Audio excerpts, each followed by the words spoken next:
जोहार, नमस्कार। खूंटी अपडेट को सब्सक्राइब करने के लिए धन्यवाद। जानिए खूंटी जिले की खबरें विस्तार से। कर्रा में बीडीओ ने किया धान अधिप्राप्ति केंद्र का उद्घाटन। जिले के कर्रा प्रखंड परिसर स्थित लैंपस पैक्स के गोदाम में गुरुवार को बीडीओ स्मिता नगेसिया और प्रखंड 20 सूत्री कार्यक्रम क्रियान्वयन समिति के अध्यक्ष मकसूद अंसारी ने संयुक्त रूप से फीता काटकर धान अधिप्राप्ति केंद्र का उद्घाटन किया। मौके पर बीडीओ ने प्रखंड क्षेत्र के किसानों से आह्वान किया कि वे औने पौने दामों में बिचौलियों के हाथों धान न बेचें, सीधे धान अधिप्राप्ति केंद्र में आकर अपना धान बेचें, जहां उन्हें बोनस समेत 2400 रुपये प्रति क्विंटल के भाव से राशि दी जाएगी। केसीसी, पीएमईजीपी, प्रधानमंत्री मुद्रा योजना, सीडी रेशियो, एनपीए सहित अन्य योजनाओं की हुई समीक्षा। स्थानीय समाहरणालय परिसर में गुरुवार को डीडीसी श्याम नारायण राम की अध्यक्षता में जिला स्तरीय परामर्शदात्री समिति एवं जिला स्तरीय समीक्षा समिति की बैठक हुई। इस बैठक में जिले के सभी बैंकों के प्रबंधक और प्रतिनिधि उपस्थित रहे। बैठक का मुख्य उद्देश्य जिले में चल रही विभिन्न सरकारी योजनाओं की प्रगति की समीक्षा करना और बैंकों के कार्यों का आकलन किया गया। इस दौरान जिला अंतर्गत सितंबर 2024 क्वार्टर में केसीसी योजना, पीएमईजीपी की उपलब्धि, प्रधानमंत्री मुद्रा योजना, सीडी रेशियो, एनपीए, स्वयं सहायता समूहों को सहायता सहित अन्य कार्यों के अद्यतन स्थिति की समीक्षा की गई। बैठक में सरकार द्वारा संचालित विभिन्न योजनाओं, किसान क्रेडिट कार्ड, महिला स्वयं सहायता समूह की क्रेडिट लिंकेज, पीएमईजीपी की उपलब्धि, प्रधानमंत्री मुद्रा योजना आदि की गहन समीक्षा की गई। सुशासन सप्ताह प्रशासन गांव की ओर अभियान के तहत प्रखंडों में हुआ शिविर का आयोजन। सुशासन सप्ताह प्रशासन गांव की ओर 2024 अभियान के तहत गुरुवार को जिले के सभी 6 प्रखंडों में शिविर लगा, जहां ग्रामीणों ने अपनी समस्याएं दर्ज कराई। इस दौरान कई समस्याओं का ऑन द स्पॉट समाधान भी किया गया। बता दें कि 19 से 24 दिसंबर तक सभी प्रखंड में सुशासन सप्ताह प्रशासन गांव की ओर 2024 अभियान का आयोजन किया जा रहा है। इस कार्यक्रम का उद्देश्य ग्रामीण क्षेत्रों में सुशासन को बढ़ावा देना और सरकारी योजनाओं एवं सेवाओं को आम जनता तक पहुंचाना है।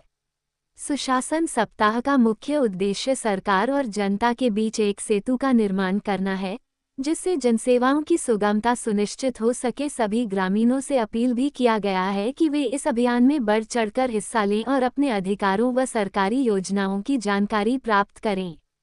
सफलता पर आधारित सेमिनार आज स्थानीय बिरसा कॉलेज में 20 दिसंबर को झारखंड सिविल सेवा में प्रीमियर सेवा का शुभारंभ किया जा रहा है, जिसे लेकर कॉलेज के बहुउद्देशीय भवन में सफलता पर आधारित एक सेमिनार का आयोजन किया जाएगा, जिसका उद्घाटन विधायक राम सूर्या मुंडा करेंगे, जबकि विशिष्ट अतिथि के रूप में कॉलेज की प्रभारी प्राचार्या जी किरो उपस्थित रहेंगी।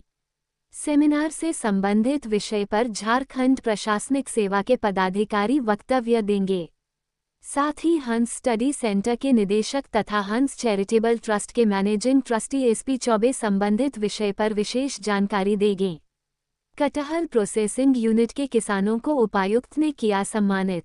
शहर के कदमा मोहल्ले में स्थित कटहल प्रोसेसिंग यूनिट के प्रशिक्षित एफपीओ फार्मर्स प्रोड्यूसर ऑर्गेनाइजेशन के किसानों को उपायुक्त लोकेश मिश्रा ने प्रशस्ति पत्र एवं उपहार भेंटकर सम्मानित किया। इस अवसर पर उन्होंने किसानों के कार्यों की प्रशंसा करते हुए उनके योगदान को सराहा। कार्यक्रम के दौरान उपायुक्त ने कटहल प्रोसेसिंग यूनिट में तैयार होने वाले उत्पादों की गुणवत्ता की सराहना की और कहा कि यह यूनिट न केवल किसानों को आर्थिक रूप से सशक्त बना रही है, बल्कि स्थानीय उत्पादों को बाजार तक पहुंचाने में भी अहम भूमिका निभा रही है। उन्होंने एफपीओ के किसानों को उनकी मेहनत और प्रशिक्षण के प्रति प्रतिबद्धता के लिए बधाई दी। कटहल प्रोसेसिंग यूनिट के माध्यम से कटहल के विभिन्न उत्पादों का उत्पादन किया जा रहा है, जिन्हें बाजार में अच्छी मांग मिल रही है। संपूर्ण शिक्षा कवच कार्यक्रम के तहत छात्राओं ने किया ओसम डेयरी प्लांट का शैक्षणिक भ्रमण। संपूर्ण शिक्षा कवच कार्यक्रम के अंतर्गत कस्तूरबा गांधी बालिका विद्यालय कर्रा की 46 छात्राओं ने ओसम डेयरी प्लांट का शैक्षणिक भ्रमण किया। उपायुक्त लोकेश मिश्रा के मार्गदर्शन में संचालित इस कार्यक्रम के महत्व पर बल देते हुए उन्होंने कहा कि छात्रों को व्यावहारिक शिक्षा और प्रेरणा देने के लिए भविष्य में भी ऐसी शैक्षणिक यात्राओं की योजना बनाई जाएगी। ये दौरे न केवल उनके ज्ञान को बढ़ाएंगे बल्कि उन्हें अपने भविष्य को लेकर एक नई दृष्टि और आत्मविश्वास विकसित करने में सहायता करेंगे। ये दौरा छात्राओं के लिए न केवल एक शैक्षणिक अनुभव था बल्कि उन्हें नई संभावनाओं की ओर प्रेरित करने का एक प्रयास भी। इस प्रकार की पहल छात्राओं को उनके भविष्य के लिए तैयार करने में मील का पत्थर साबित हो रही है। अमित शाह के बयान पर खूंटी के कांग्रेसी उबले, जलाया पुतला। राज्यसभा में केंद्रीय मंत्री अमित शाह द्वारा बाबा साहेब को लेकर दिए गए बयान को लेकर खूंटी में भी राजनीति गर्म हो गई है। खूंटी जिला कांग्रेस कमेटी ने गुरुवार की स्थानीय भगत सिंह चौक पर केंद्रीय मंत्री अमित शाह का पुतला जलाया। कांग्रेस जिलाध्यक्ष रवि मिश्रा ने कहा कि अमित शाह ने संविधान निर्माता बाबा साहेब भीमराव अंबेडकर पर अशोभनीय टिप्पणी की है, जिसे कांग्रेस पार्टी कभी बर्दाश्त नहीं करेगा। उन्होंने कहा कि कांग्रेस पार्टी हमेशा संविधान निर्माताओं का आदर और संविधान की हितैषी रही है। उन्होंने कहा कि जब तक अमित शाह अपने दिए गए बयान को लेकर माफी नहीं मांगते, कांग्रेस पार्टी चुप नहीं बैठेगी। कर्रा में जंगली हाथियों ने धान खाया, घर किया ध्वस्त। जिले के कर्रा, रनिया और तोरपा प्रखंडों में जंगली हाथियों का उत्पात थमने का नाम नहीं ले रहा है। बुधवार की रात कर्रा प्रखंड के जरियागढ़ थाना क्षेत्र अंतर्गत ईठे गिरजाटोली में 2 दर्जन जंगली हाथियों का झुंड पहुंच गया, जिससे गांव वालों की मुश्किलें बढ़ गई। गांव के लोग मशाल जलाकर टीना पीटकर हाथियों को भगाने में जुट गए। इसके बावजूद हाथियों ने हिलारियो साइंड के खलियान में रखे 3 ट्रैक्टर धान में कुछ को खा गए और कुछ बर्बाद कर दिया। ईठे गिरजाटोली के बाद जंगली हाथियों का झुंड होचोर गांव पहुंचा, जहां हिरमन कंडुलना के घर को ध्वस्त कर दिया। रनिया, जर्जा भवन के ध्वस्त होने के डर से स्कूल में घटी बच्चों की संख्या। रनिया प्रखंड में 9 ऐसे विद्यालय हैं जिनके भवनों की स्थिति काफी जर्जर हो गई है। इनमें से एक विद्यालय है प्राथमिक विद्यालय खटंगा चुरदाग। इस विद्यालय के छत का प्लास्टर टूट कर गिर रहा है। इस कारण विद्यालय में बच्चों की संख्या घटकर मात्र 17 रह गई है। विद्यालय की शिक्षिका पुष्पलता मड़की बताती हैं कि इस विद्यालय की ये दशा पिछले 8 वर्षों है। यहाँ क्लासरूम में बच्चों को बैठाकर पढ़ाने में भी डर लगता है। इस कारण सभी बच्चे स्कूल के बरामदे में बैठकर पढ़ते हैं।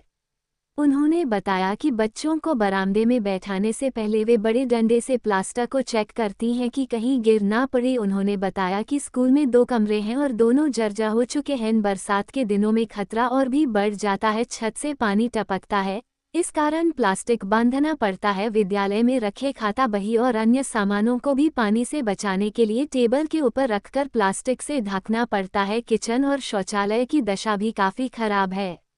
बीहड़ों के बीच बसे चलकद बड़ेटोली में आयोजित हुआ क्रिसमस मिलन समारोह।